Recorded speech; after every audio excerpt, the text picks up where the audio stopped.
faut agir parce que ce sont des enfants qui se font tuer, ce sont des femmes qui se font massacrer, ce sont des personnes âgées qui se font démembrer, ce sont des personnes qui ont perdu leur terre, ce sont des personnes qui ont perdu leur vie, leur travail, ce sont nos champs d'olives qui brûlent, c'est nos sites historiques qui partent en fumée.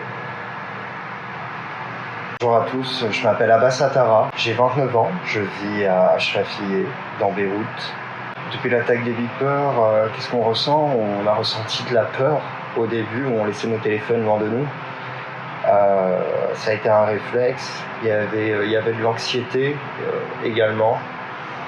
On a eu beaucoup de peine pour les civils qui ont été touchés par cette opération, tout simplement.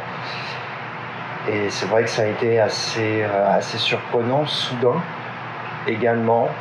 Et bien sûr que ça crée des angoisses. Tout crée des angoisses. D'ailleurs, en parlant d'angoisse, je ne sais pas si vous allez l'entendre, mais je vais essayer quand même. La peur qu'on ressent le plus. Alors comment je vis mon quotidien? Je vis mon quotidien tout à fait normalement, mis à part le fait que je ne peux plus aller à l'école pour voir mes élèves. Donc nous faisons des cours en ligne, nous adressons nos cours en ligne.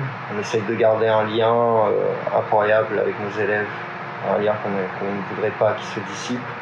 On essaye au maximum de voir nos camarades, de ne pas se laisser consumer par la solitude, d'essayer de penser à autre chose. On y fait face de toutes les façons à la situation. On le vit quotidiennement, tous les jours, on l'entend. Donc on essaye au maximum de faire notre part, de distribuer de la nourriture, de récolter des fonds, ce qui n'est pas simple, aussi avec énormément de restrictions sur les cagnottes également. Donc on lâche pas, tout simplement, on lâche pas, on continue à vivre. Est-ce que les pays occidentaux nous ont laissé tomber? Clairement, oui, bien sûr. Si on prend le cas de la France a abandonné la voix de son propre peuple. C'est pour écouter celle des autres. Voilà. Mais il faut prendre des sanctions, il faut mettre des sanctions. Il faut mettre des sanctions lourdes, fermes, il faut prendre position. Il faut adopter la loi 1701.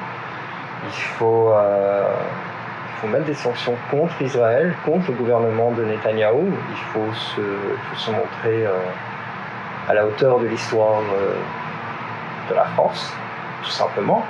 À la hauteur de l'histoire de la liberté, de l'égalité, de la fraternité. Ça serait bien.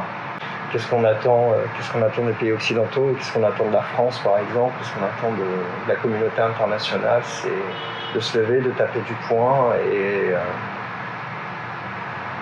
et d'agir. Parce que vous avez trop parlé.